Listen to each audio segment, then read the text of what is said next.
since both Dr. Zimmer and I met Mr. Allen this past September, and he so greatly impacted our lives and our work that we co-introduce him. In your programs for this event, you'll find the particulars pertaining to this incredible man and his career. Son of a sharecropper, former professional basketball player and executive for KFC and Procter & Gamble, currently CEO of Growing Power, an organization, as stated in his biography, which is a food educational center that produces enough organic food on small acres to feed thousands. I'm reminded of Scripture, Christ with fishes and loaves, the power of the Spirit, the sharing of people, and all were fed. I'm also reminded of Dr. King, speaking metaphorically, insisting that for equality to reign, for freedom to reign, everyone must be at the table. From Bill Clinton, Will Allen has shown us a new type of heroism. As the champion of a new and promising movement, Allen confronts lingering disparities in racial and economic justice, skillfully leading Americans to face one of our greatest domestic issues, our health. How, you might ask, can local food systems, as also stated in Mr. Allen's biography, help troubled youth, dismantle racism, create jobs, and unite urban and rural communities while improving public health? Picture a food desert, an urban environment with cheap food, broken homes and stores, all too many unemployed and desperate, wandering the streets. Now dare to imagine a small greenhouse amidst this desert, organic greens sharp and nutrient-rich, growing ceiling to floor, pure water flowing, thousands of tilapia swimming in pools, millions of worms and tons of compost, a natural community. Working together in a glass greenhouse, thriving by the hands and help of people employed to care for them, shoveling together, laboring together, growing together, all cooperating in nourishment, fulfilling their destiny, finding purpose, and finding pride. This is the oasis Dr. Zimmer and I visited on Silver Spring Drive in Wisconsin at the end of last summer. No chemicals treat the fruit of this venture. No corporations dictate or monopolize profits. Growing Power is, ladies and gentlemen, simply miraculous. From the foundations of our great nation, we work together, we eat together, and so we flourish. Herein is the spirit in which we celebrate this very day. And so it is my pleasure and a distinct honor to invite us all to offer our warmest St. Joseph's College welcome to Mr. Will Allen, prophet of the Good Food Revolution.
Graduated high school, I had over 100 scholarship offers, and my goal was to get an education and play professional basketball. And I said, I'll never go back to that farm. We're able to move moved from less than 1% of local food production to 10%. That was $1 billion change.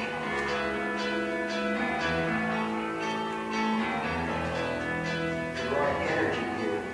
We're growing soil. We're growing people, and we're growing the community because we're anchored here in a community that badly needs food. So part of that, this whole concept is really about growing community as well as providing the most important thing to all of us, which is our people.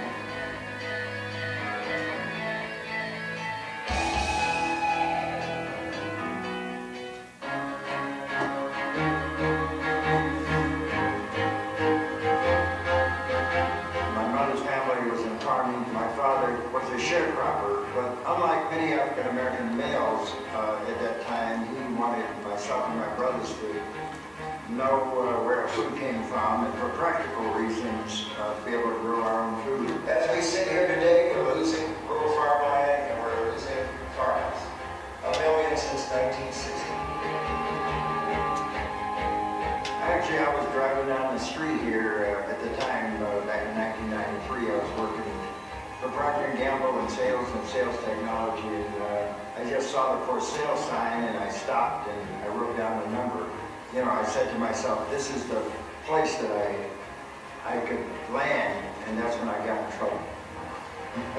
I knew a little bit about the area. 5 blocks away is the largest housing project we have here in Milwaukee, called West Lawn. It was pretty much what is called a food desert, and the only access to food is corner stores and what they call fast food swamps. As a matter of fact, many of our kids are eating food their grandmothers wouldn't recognize as food. I was just in Cleveland. I met with the mayor of Cleveland, and he really gets it. We're starting to see a lot of waste from food wholesalers. They throw away thousands and thousands of pounds of waste of food. I want the same food to go to all people in all communities, and to do that, you have to figure out ways of reducing the production costs. And part of that is what we do here in terms of growing soil by using renewable energy to keep the cost in line so we can get that food to everybody at a reasonable cost. People come here, they want to know, how did you do that? You know, how did you make that happen on these 3 acres? How can we do that? This farm system is a unique farm system. It's part of, I think, ag of the future in terms of how we grow food here very intensively, using every square foot and everything that we discover, we pass on to folks that come here. It's not like we want to stick it in some closet and try to make money off of it. Everything we discover, we pass on to other folks. I don't think I've ever interviewed anyone who was officially named a genius by a major foundation. How did you find out that you were getting the MacArthur Genius Award? In our city, we have a lot of vacant land. In the Midwest, there's hundreds and hundreds and even thousands of acres inside cities. Cities like Detroit, cities like Youngstown, Ohio, Buffalo, New York, Chicago, where they have 77,000 vacant lots, some 33 square miles of vacant land that we can grow food.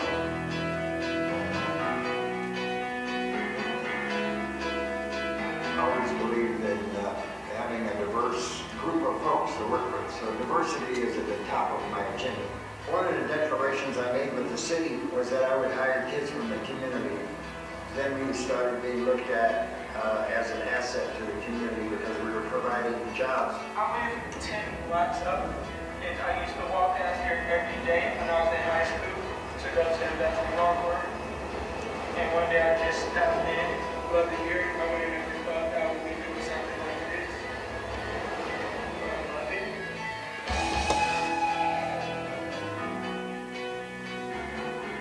Whoever wants help, whether they're from Detroit or some small rural community in Alabama or Mississippi or upstate in Wisconsin, we engage those communities. So it's not just inner city, it's not just urban, it's rural communities that are hurting today as well. But it's really all about food and how we are going to try to change the existing food system to make it something that really works for everybody. People think because they spend a lot of money for food, that food is fresh and good. But we know when food travels many miles, it loses a a lot of its nutrient value, and the system that we need is to go back to those days where our food system was local. A sustainable food system is the only way to really end hunger in the world. The industrial food system, it hasn't worked. We have to change our food policy, our national food policy. And to do that, we need concrete projects like this and others around the country to change policy. You just can't compete with one in DC, standing in line and trying to lobby for something. We have to prove that this works. We have to prove that this cash flows.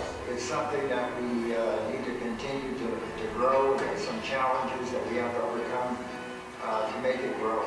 You know, from an athlete, you know, I like competition and I like challenges. I've always wanted to guard the best player, take the last shot in the game or whatever. I like that kind of challenge. And if you can transfer that over into something like this, it becomes a very powerful and good thing for the community.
Thank you very much for the wonderful introduction. I feel like we pretty much told the story, so I can leave now.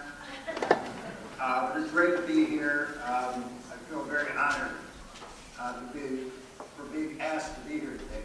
It's a special day for all of us to really stop and take a moment and really think about Dr. King and his legacy and what he was able to accomplish and what is going on today as it continues. His legacy continues. And I'm sure as he looks down at us today, he has a smile on his face because of so many wonderful changes that are happening, especially today, Inauguration Day, for our first African-American president and family, first family, and all the wonderful things that are happening on this campus and on other campuses in our communities around the country, especially my field, which is food. And I believe that food is by far the most important thing in our lives. I know a lot of people don't realize that, but it really is. It's the one thing that brings we all have in common as we sit here in this room. It's the one thing that brings us all together because we have to eat food to survive. And my thing is, why aren't we eating good food? Our good food is our medicine, or it should be good medicine for us. So that's how important food is. And food is the thing that I believe will turn these communities. As I go around the country and talk to mayors and other politicos, they always talk about the year 2020. Their goal to make their cities green and sustainable.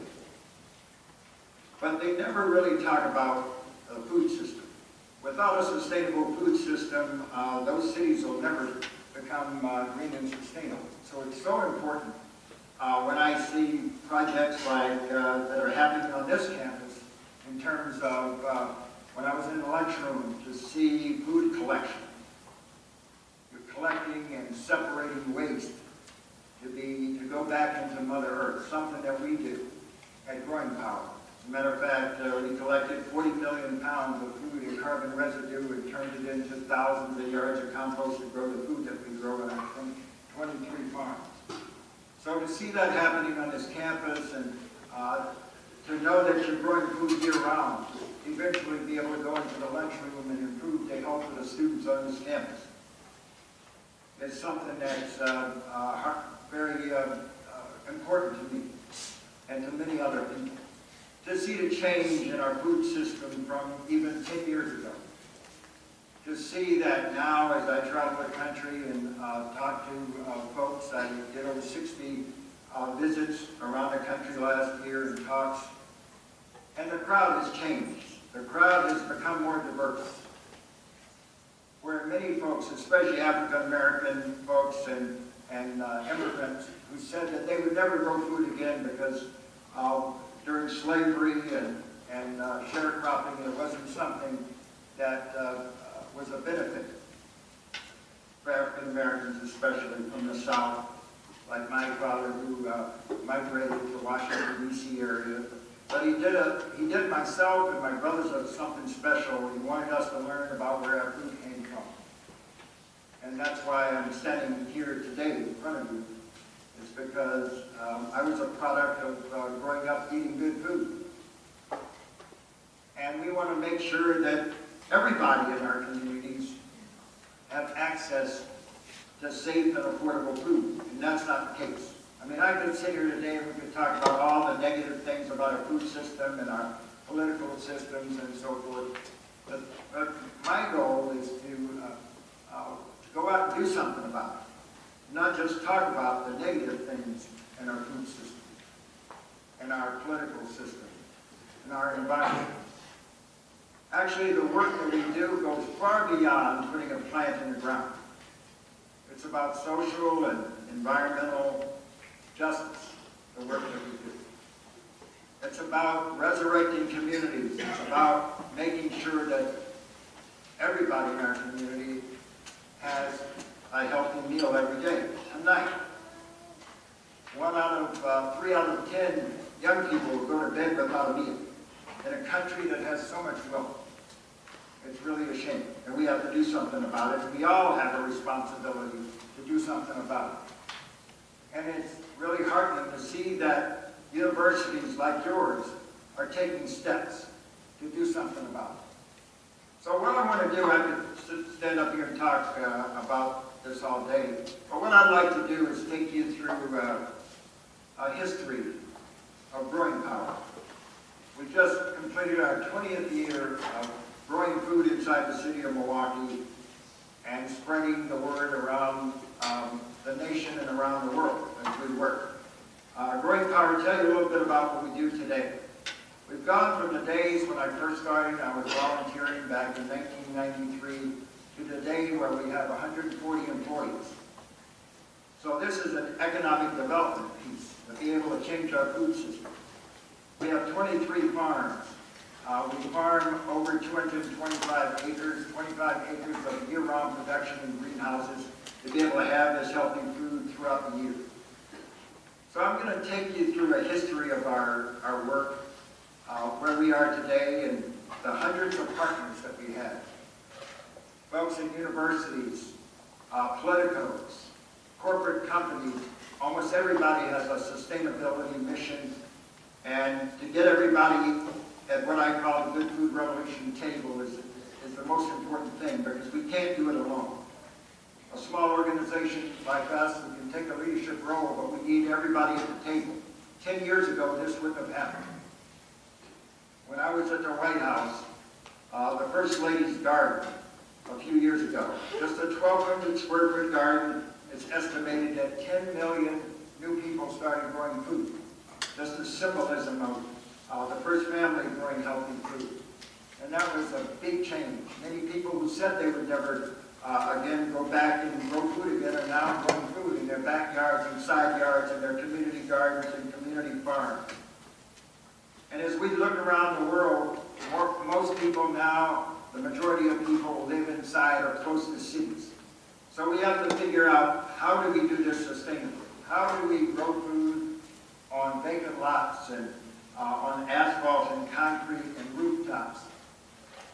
And your generation will be the generation, I believe, that will take this forward and have all that creativity to be able to create the hundreds of different categories of jobs, because it's not just putting the plant in the ground.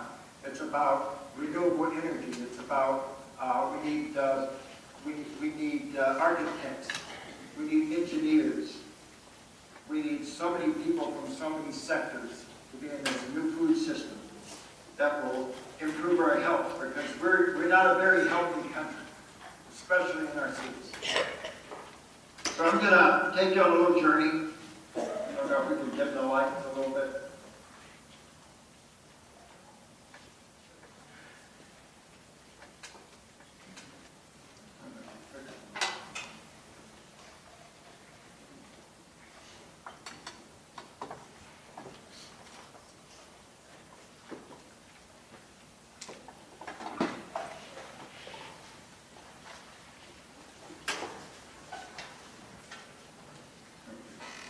Sure.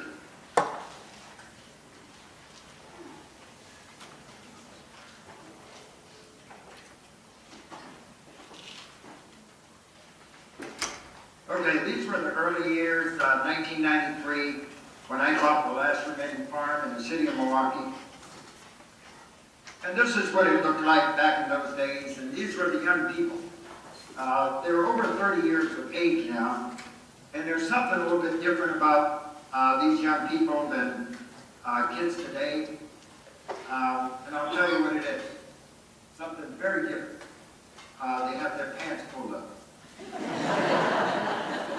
We started growing soil, composting back in those days on a small level, and you can see the greenhouse. We had 6 A-frame greenhouses that were built in the late 1920s. And we started farming back then.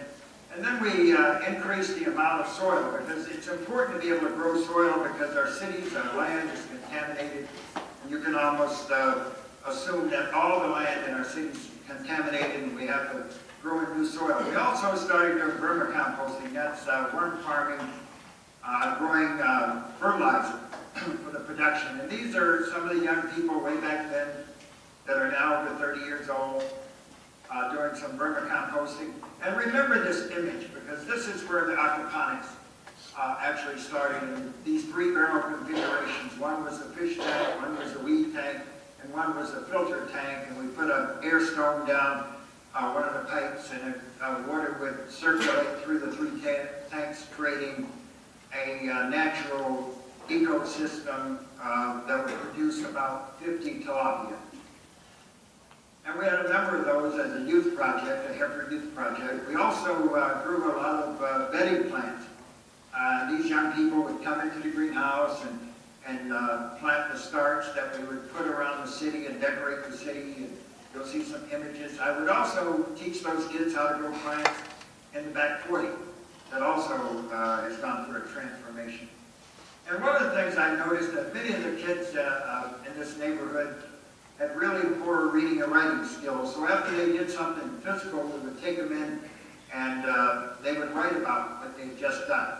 And their grades improved, and that's something that schools in the Milwaukee public school system do today in some of the work as we work with them. Also, preserving a lost art of preserving food and using hand tools, teaching the kids how to improve their life skills and using tools. And then as I was volunteering, more and more young people and schools started coming around.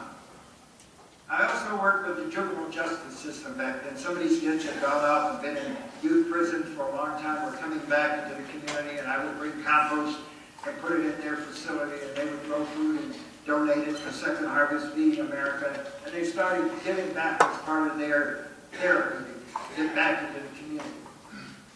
And then we would also go to organizations like neighborhood houses. I would work with those kids, and this particular agency had shrubs around the facility, and they had a lot of car thefts because they couldn't see the cars on the street.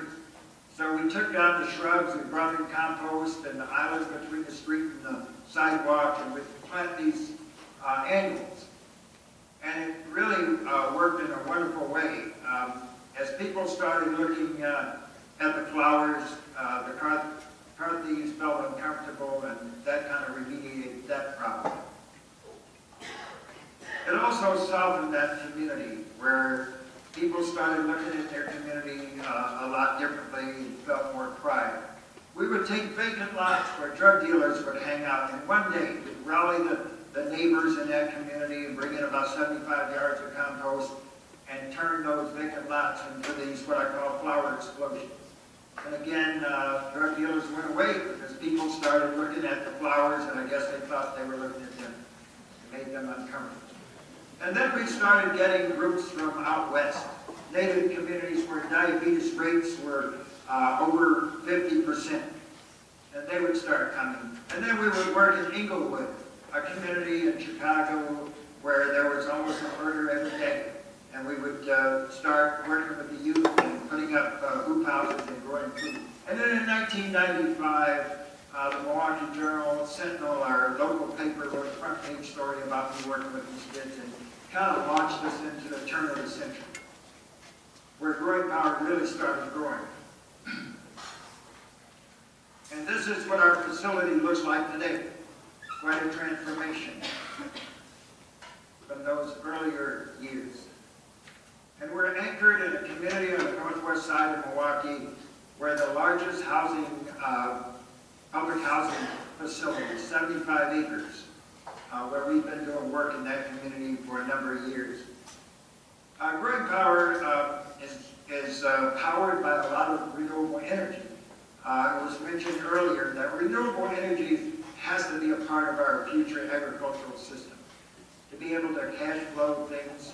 We call this place a community food center, where people can come and purchase food from our retail store. They can come on tours, as we do tours every day. 20,000 people last year we toured through our facility.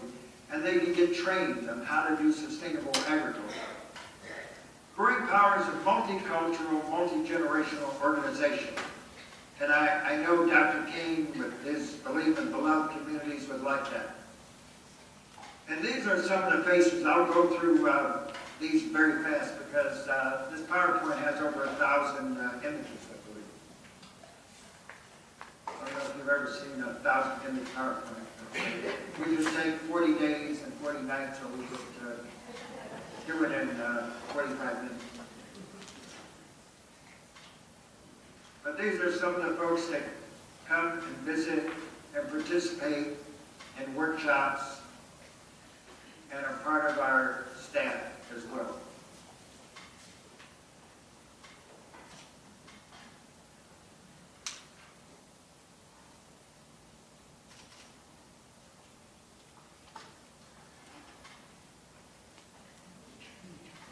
Even those guys, they show up for a tour.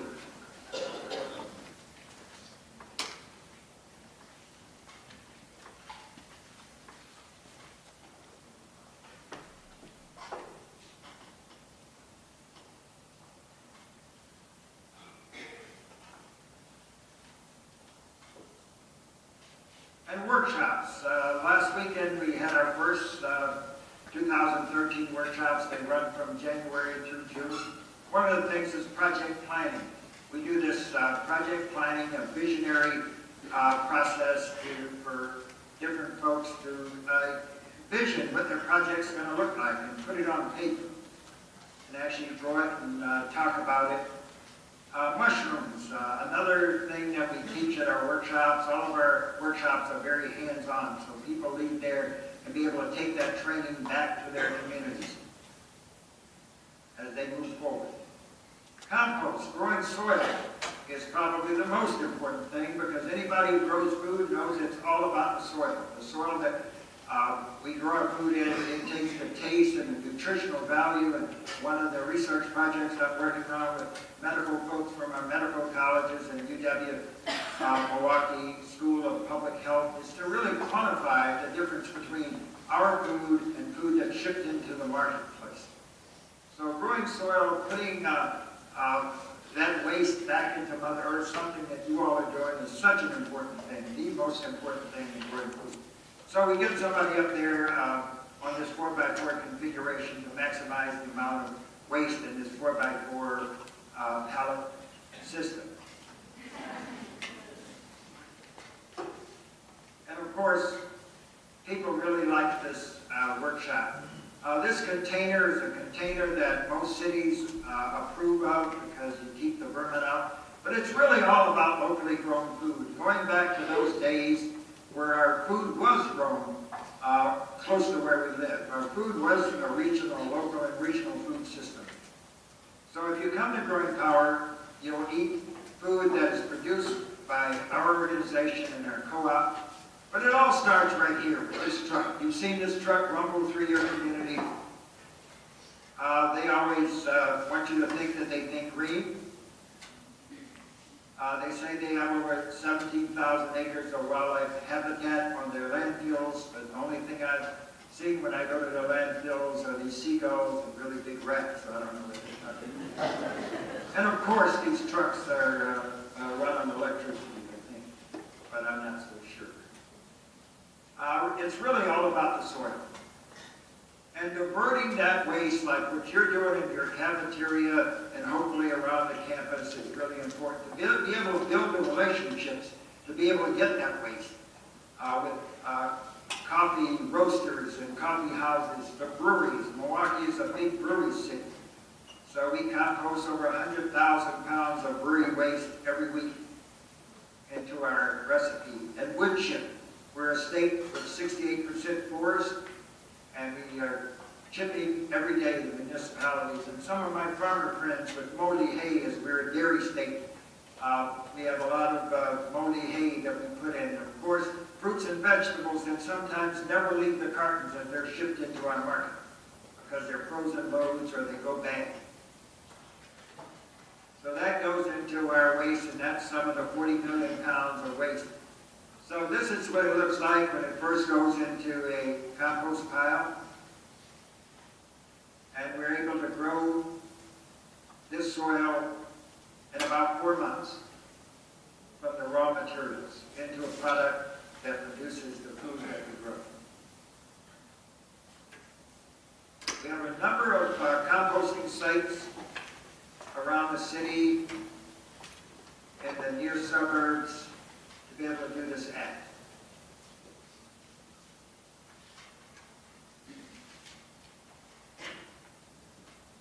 It only takes about 4 months to break it down. And then the finished product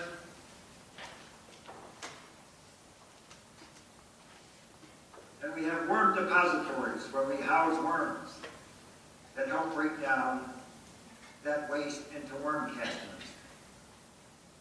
And the finished product looks like this.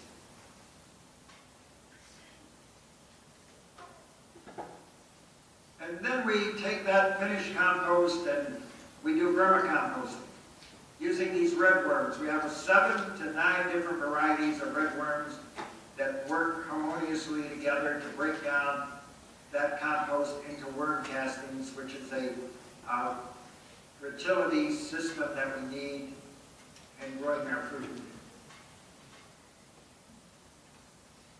And when I said we have 140 employees, we really have another 140 million employees with the 7,000 pounds of worms that we have at our farm. And I really like these employees because they never talk back. You just feed them and they go and do their work. They actually break down their weight every day. They eat their weight every day. So it's hard for us to wrap our minds around the fact that if you have 10 pounds of worms, you need to feed them 10 pounds of food a day. If you have 10,000 pounds of worms, you have to feed them 10,000 pounds of food a day. You can tell I like it. And that's a cocoon. Inside that cocoon, it produces about 20 worms. And they produce cocoons every 4 months. And it's a great transformative moment when you put 200 worms in a child's hand. They may jump back at first, but then they really start loving it. And even adults, look at this guy.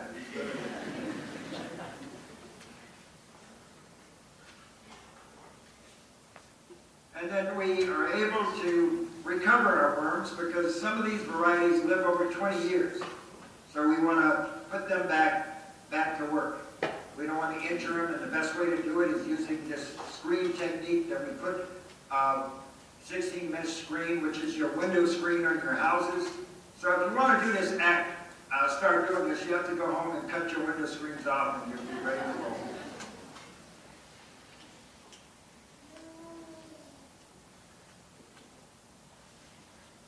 And then we sell our worm castings for $2 a pound wholesale and $4 a pound wholesale to critical growers and farmers to be able to grow their food sustainably. And then we, 8 months ago, that shovel of worm castings was food waste and carbon waste, and now it's the highest quality organic fertilizer in the world. And then we can turn that into compost tea that works better than any chemical liquid fertilizer. So what we do with our compost is we grow on top of asphalt, concrete, rooftops. We put our compost in pots. And here's our crew building beds. These beds are 36 inches wide, 24 inches high, and we're able to 100 yards of material per hoop house as we build out hoop houses around the city on different sites. And the nice thing about this material, there's no weeds. So we pretty much do weed-free farming. Now remember those 3-barrel configurations that you saw earlier? I was able to engineer those into this 10,000-gallon aquaponics system that operates on one pump. The one pump pumps the water up to the grow beds, and it gravity feeds to the other end and drops back in this system and recirculates. It's a water conservation system. You only have to add makeup water probably about once a month, depending on the time of year. And you're able to grow 10,000 tilapia or 10,000 lake perch or other varieties of food. Now the plants act as the remediatory tool to be able to take out the waste that the fish give off. There's another benefit also. As we heat the water, it becomes the mechanism to heat the greenhouse. It's much more effective than forced air heat. So we have these in every greenhouse that we have. Here's our staff putting in some of the 10,000 lake perch that are mercury contaminated in Lake Michigan and the other Great Lakes. And there's a moratorium on commercially fishing for this species, which is the favorite fish in Wisconsin and a lot of the Midwest cities. So those are tilapia coming out of our system, ready to go to market. We use a seine net, and that's what tilapia look like. Those are lake perch, and they're delicious. Wish I could put some meal to grow tilapia. And this is a new fish that we're doing research. We work with the Great Lakes Institute at UW Milwaukee and the scientists there. And this is a fish we got from them. It's a black pacu. It gets up to 60 pounds. This one's about 20 pounds. This fish is related to piranha, found in the Amazon. They only eat nuts, berries, and vegetation. And they're delicious. You got to take my word for it. They're delicious. They have a lot of omega-3 in their meat, so it's really a healthy fish. So we're debating whether to go into larger scale production. The Great Lakes Institute is who we work with. They have a number of mechanical systems and working with us at a new research station on our farm. We're starting to do fish breeding because that's the big challenge. We don't have enough baby fish for all the people that want to grow up because it's such a wonderful economic piece. So I've been participating with Dr. Binkowski, who's the foremost person in the country, and we're lucky to have him in Milwaukee. And what you're about to see is not hurting the fish. What he's going to do is be able to squeeze the egg out of the fish. The fish have gone through a chill down to 40 degrees for about 90 days, which triggered their egg production.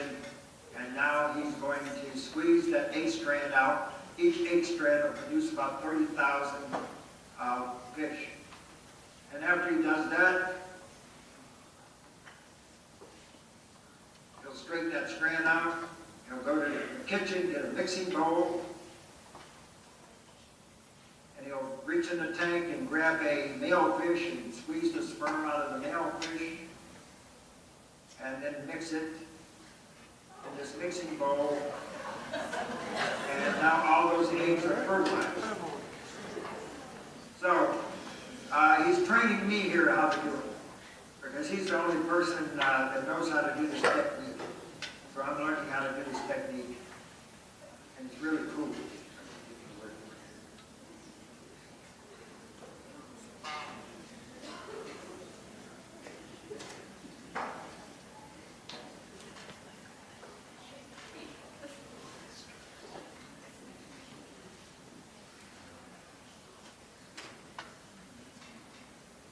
And then we pin those on a crate inside the fish tank, and within 12 days they hatch out. So you have about 900,000 fish, very small fish. They look like a mosquito when they first start hatching out. And then they grow over a 3-month period, and then those fingerlings go into grow-out tanks. Within 10 months you have a full-size fish.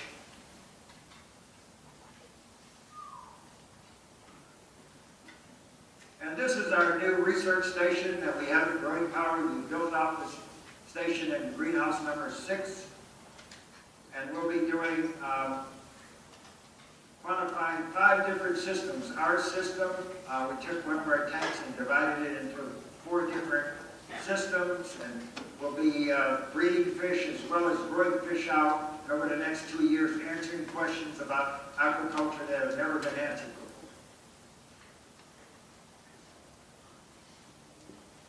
So this is a really important piece because growing fish inside cities and vacant buildings and greenhouses is a way of getting protein into people's lives.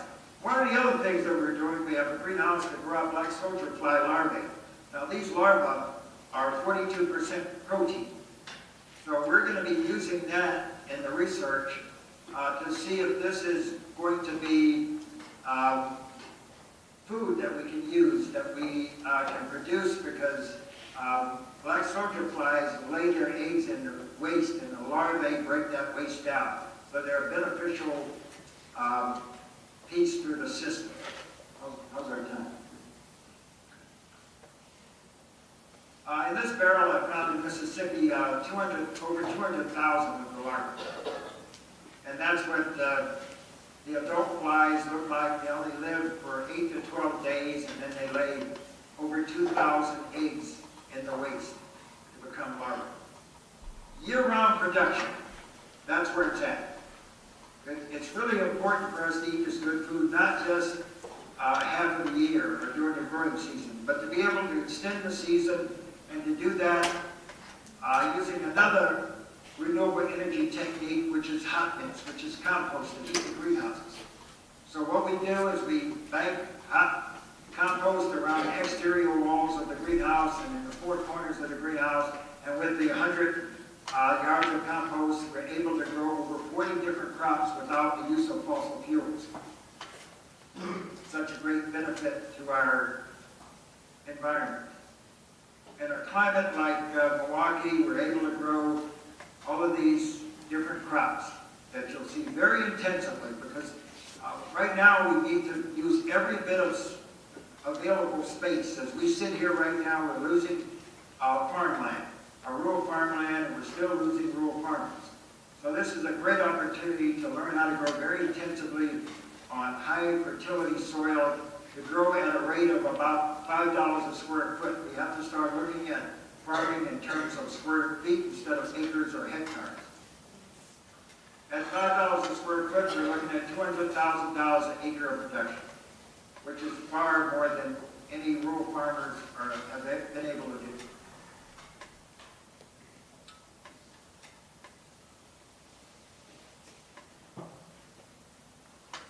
That's my grandson. He wants to be a farmer. And that's my photographer's son. He's having a zen moment, I think, trying to figure out how he fits into the food system. So one of the crops that we're growing a large quantities is kale, which is one of the top 5 most nutritious crops. And I just had a meeting with Milwaukee Public Schools, and that's going to be another crop that we've been able to get into our Milwaukee Public School cafeterias, along with many other crops, as we work with Cisco, who's the delivery system into the public schools. These are some of our farms. This is in Merck, Wisconsin, about half hour outside of the city of Milwaukee. We have about 200 acres of production in the rural landscape within a half hour of the city of Milwaukee. We grow things like corn and other crops that you typically wouldn't grow in the city, like pumpkins and other vine crops. This is the city I live in, Oak Creek, which is a suburb of Milwaukee. And this farm, we're growing very intensively. Again, at $5 a square foot, the solid mix, we're able to grow at that and be able to get over 400 cases a week go into the Cisco system from this farm. And we're also GAP certified, which means that we can deliver to larger accounts like Cisco to be able to get that food into a lot of different places throughout our community.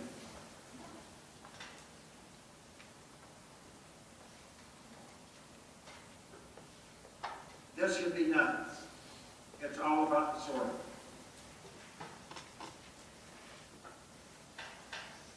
We're even growing birds.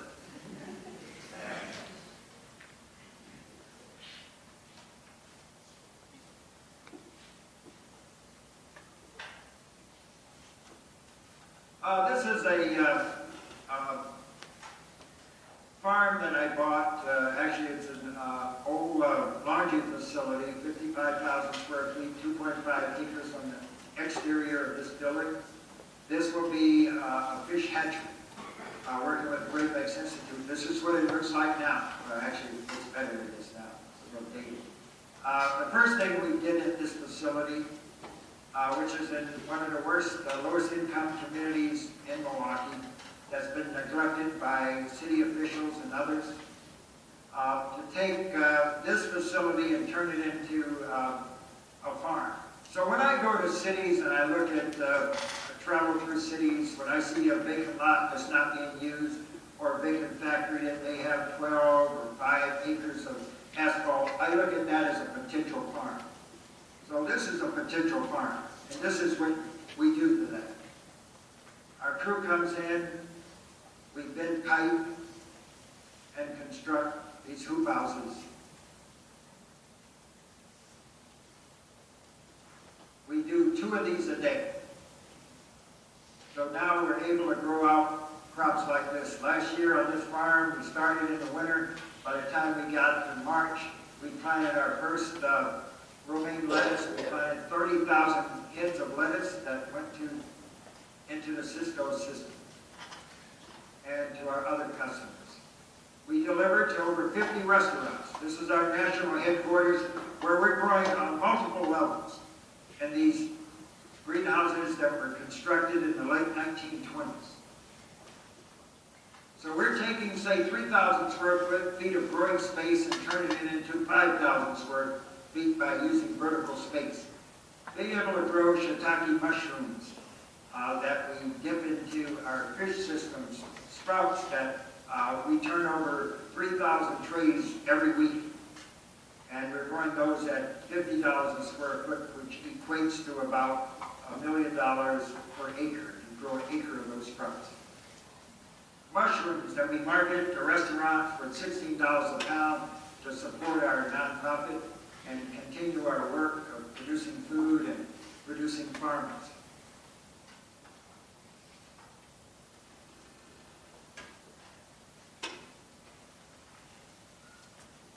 This was a closed school ground. This was the asphalt playground. Unfortunately, a lot of our playgrounds, they turned to asphalt. We put up 25 hoop houses in the last 3 months at this facility. And this is one of the companies that delivers the wood chip that goes down first and then the compost. This farm has 35 hoop houses on the lakefront in Oak Creek. There's another site. These young men didn't know the difference between one end of the hammer from the other, and now they're able to build. We have a 25-member harvesting team that harvests the crops that come out of these hoop houses, all new soil. We don't grow in existing soil, so we bring in all 100 yards of compost in each one of these, and then we plant them very intensively.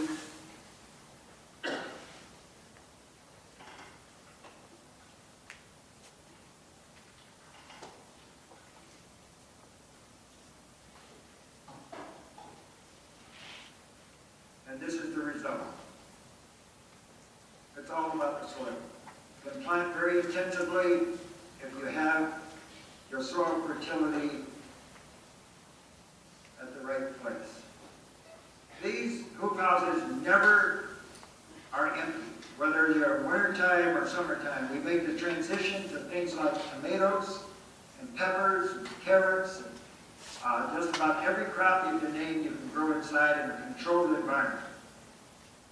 And that's going to become more important as climate change is happening. We have to be able to protect our crops, and this is something that we're passing on all over the country and all over the world.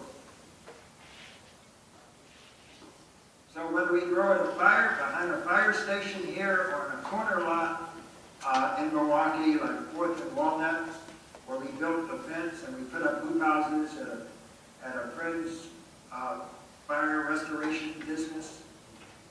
Every space, we look for every space we can possibly grow at. Even in cemeteries. The cemetery director called me a couple years ago and he wanted us to take down these historic greenhouses at the most historic cemetery in Milwaukee where all the founders are buried and the mayors and so forth. So we're growing food now.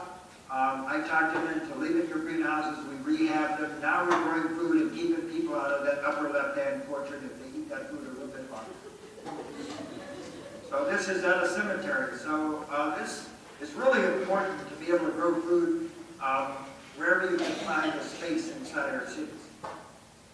This is a corporate agreement we have with Cisco, which is probably the largest wholesaler in the country, and these two farmers on my right and left ran the land before we got it. They're now helping us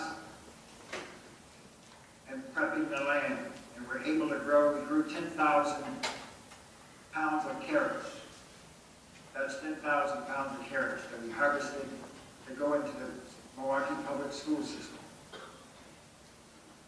And spinach, and different types of greens, and cabbage, peppers.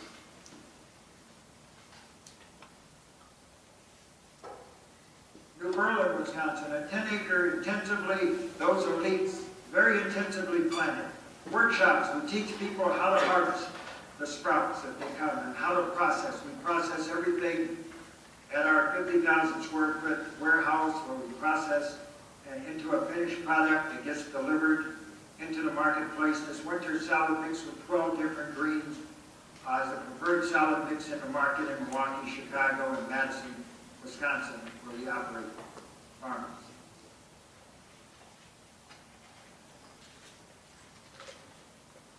So this is possible. This is what happens. When people come and visit, the one thing that I want them to be able to do is to leave there saying, I can do that.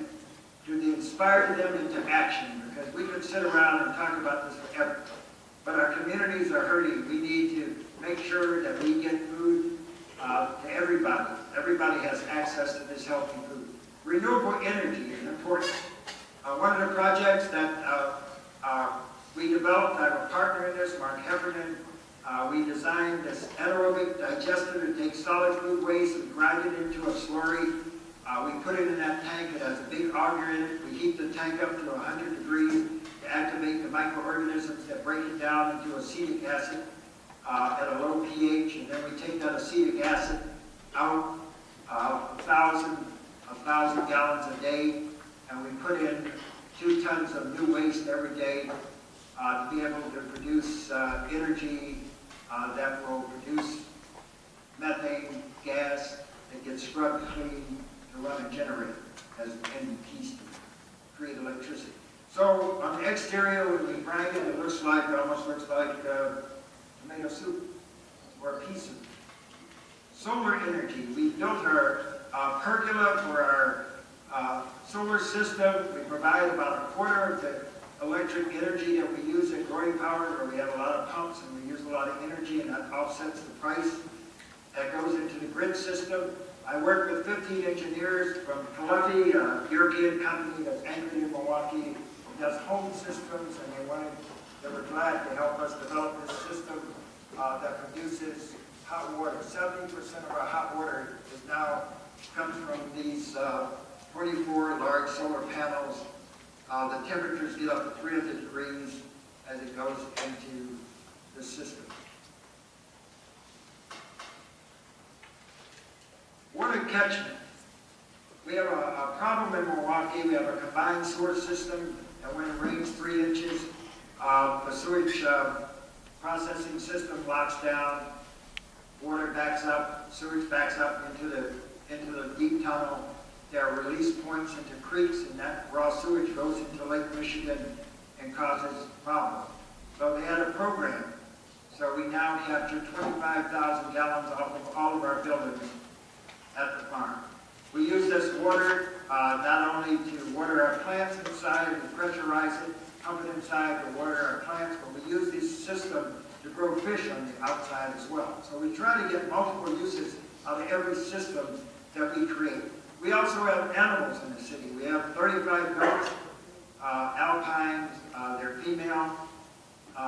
We should have about 70 offspring this year. And we use that milk to make artisan cheese. We have a new cheese creamery in Milwaukee. A friend of mine from Spring Green, Wisconsin, opened up a creamery. I think it's the only one in the nation. So we'll be taking our milk to that creamery, making soft cheeses. We also have over 500 layers. So we produce, and we also have bees. Bees are much more productive inside cities because of all the flora. And eating local honey is very good for allergies, and the taste is phenomenal because of the variety, diversity of different types of flowers. We also teach that to folks from all over the world, how to become beekeepers, urban beekeepers. In Milwaukee, we've been able to change the policies. So now in your backyard, you can have bees, and you can have chickens, up to 4 chickens. Of course, no roosters.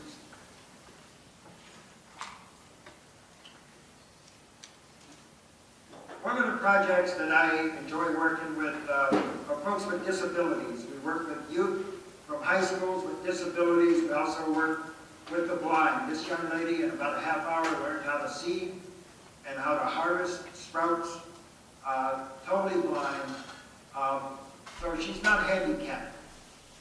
She can do things. Catholic charities, seniors who were playing cards, immigrant seniors wanted a garden, so we built a garden on asphalt, and now they have a garden. Instead of sitting around playing cards, they're producing food that they can take home. Kohl's Corporation, one of the most successful corporations in the country, down the street from us, they wanted a garden so that their employees could get involved and learn about the food system and change their diets. We built a garden using our compost on their campus. The city of Milwaukee, the mayor called me and he wanted a garden at City Hall so thousands of people could see what urban agriculture. So we removed the flowers and the bad soil that they had in those flower boxes, and our interns went down and planted a garden. We've been doing this for 4 years. Very aesthetically pleasing, because our gardens really need to be aesthetically pleasing in our communities. And the youth harvest those crops and donate them to Second Harvest Feeding America. Rockwell Automation, another international company in a food desert, wanted a farm stand, so we come in and we put a farm stand. Their 2,000 employees could get healthy food, and the neighbors also were allowed to purchase food. Discovery World, a museum on the lakefront, wanted us to put our aquaponics system so that thousands of people could see what aquaponics looks like. Washington Park, a community, we put 40 gardens, working with the mayor and the aldermen in that community and Lowe's Corporation in one day. We built 40 gardens and planted 40 gardens for people. King Drive, we started with a farm stand on the exterior. Now we have one of the first organic stores in a food desert area, a cafe and food market, and that's what it looks like. A new build out that took our crew 2 years, but now it was opened 4 months ago. And now that community has healthy food. We keep supplies on hand to be able to do this, so we don't have to run and buy supplies every day. One of the really important projects that happened, we worked with a vocational high school, Bradley Tech, and built out from the ground up with students a garage off the grid with a greenhouse on top to produce food for that family and neighbors in their community. Badger School, we built a new school on the south side of Madison. Madison, Wisconsin is probably looked at as a very upscale community with the university and everything, but on the south side there's food deserts and there's poverty. And that's the old school. We first built beds on the exterior. And then we tore the school down, and now this is a agricultural middle school with an agricultural curriculum with all the core STEM education, with greenhouses on the interior, and we're going to have greenhouses on the exterior, and there's going to be an addition of our community center. The Boys and Girls Club, they wanted to grow a garden in a park near their facility. We brought in compost, now these kids have a garden. Maple Tree School, another Milwaukee public school site that we signed a 20-year lease in a community that had games 6 miles from the nearest grocery store, retail grocery store. Now they have food in that community. And kids, we have a youth corps teaching kids in that community about food, what to eat, and creating jobs for these young people, and passing on the skills to be able to grow sustainably, to grow without chemicals, so that they grow up and have healthy food and healthy lives. That's happening not only in Milwaukee, but all over the country. Some of the projects that we've worked on with the Blackfeet Nation in Browning, Montana, where diabetes rates are over 50%, where they're worried about extinction. So they're not natural farmers, so they're starting with the youth, teaching the youth how to build hoop houses and how to build strategic planning in the South, where obesity rates in Mississippi are over 50%. Now folks are starting to grow food. Young People's Project, a math literacy program, these young people realized they needed food. So we went down to teach them how to compost and how to build hoop houses. So now they're growing their own food. And in Buffalo, New York, another industrial city that's under stress.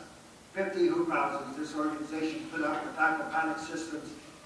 This is a shot of downtown Chicago, one of the first sites that we worked on.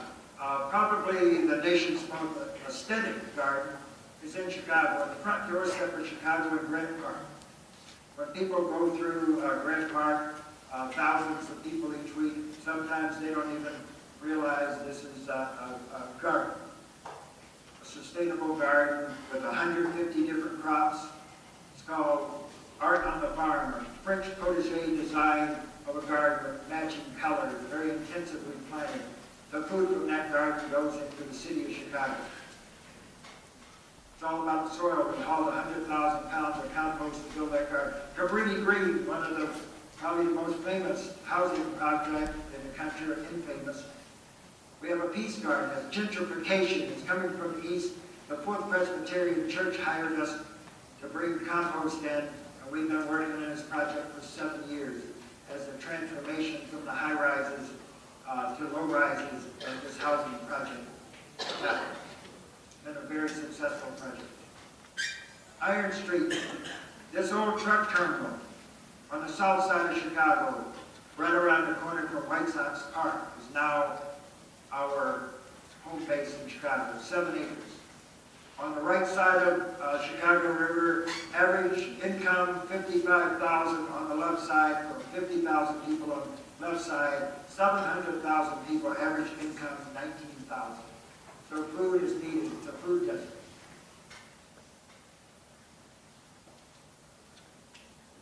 Jackson Park, 1 acre farm in Jackson Park, funded by Nature's Path out of Vancouver, put in 39 gardens in North America.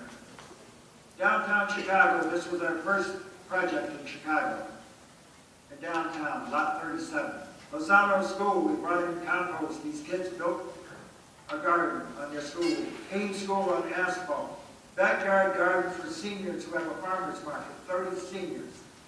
It's all about the soil. We were at the Chicago Flower and Garden Show 2010 through 2012. This was our display.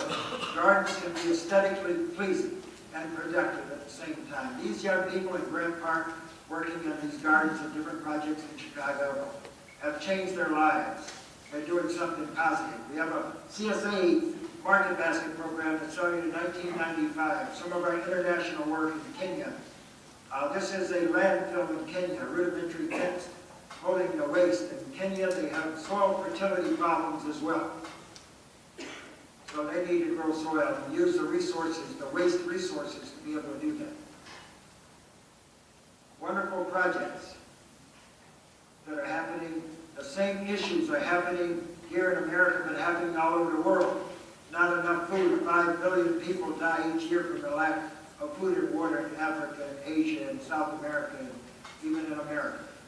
Ukraine, now that the Ukrainians in charge of land that used to be the breadbasket of Europe, they're starting to grow food again. Central London. In central London, behind walls, you'll find these small farms, educational farms that educate the students and other people in the city. Regional training centers, we have 15 around the U.S. now. At Fort Valley State, Georgia, the land grant. Mississippi, and the oldest black township in America, starting after the Civil War. They're going back to ancestral land, being able to grow food and grow fish and other things in their community. To really change the dynamics, people are being proactively involved in changing their system and not waiting around for those grocery stores that come back. Southern Harvest in Arkansas, another 7-acre farm that was developed over the last couple of years. Breaking new grounds in Louisville, working with a coffee company that had 60 tons of coffee grinds a year. Now they're growing soil and growing food in Louisville, Kentucky.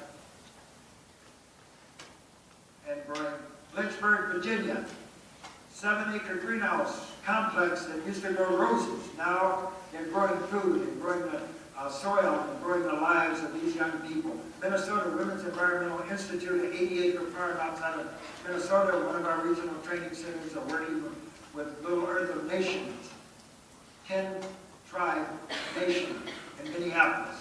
D-Town in Detroit. Detroit has 90 square miles of vacant land. They're growing food in Detroit, this group, D-Town Farm.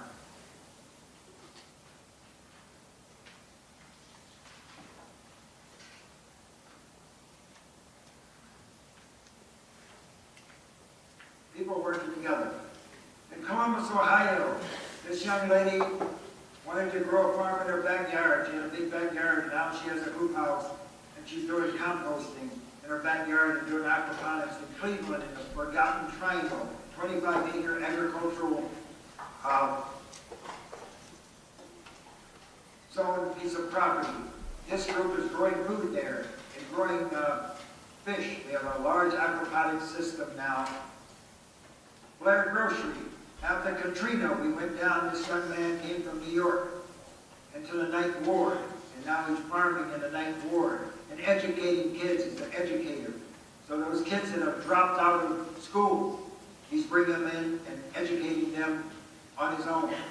Brooklyn Rescue Mission, where they give out bags of food. They used to give out bags of food with just canned foods, and now they're growing food as they took down 2 brownstones next door.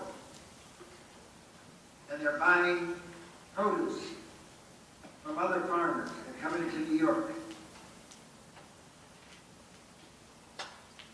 University and District of Columbia in Beltsville, Maryland. They're the land grant for Washington, D.C. We went there, we excavated a compost pad for them. Now they're going to be able to grow compost for all the projects in the DC area. And the future. The first vertical farm in the world we're fundraising for right now. All the zoning has been passed. We should break ground in the next 6 months. This will be the first of its kind, 5-story greenhouse that will act also as a nutritional and agricultural institute as we work with the universities in the state of Wisconsin. And we're going to start out with masters and graduate students that will occupy some of the offices in this facility. Thank you very much.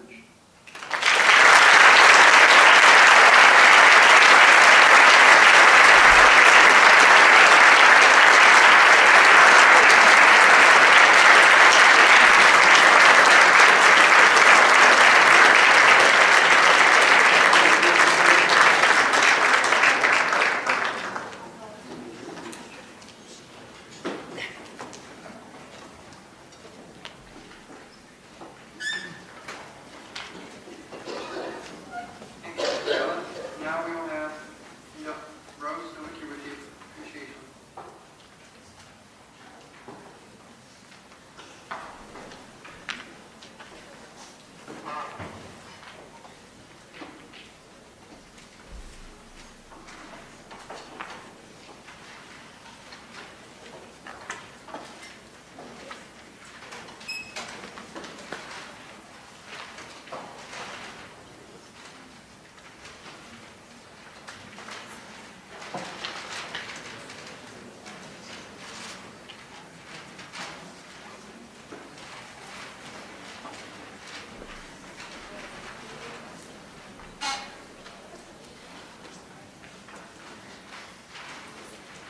On behalf of St. Joseph's College, the Multicultural Affairs Committee, and Diversity Coalition, we would like to thank you for all your hard work towards the community and for coming here and speaking on behalf of our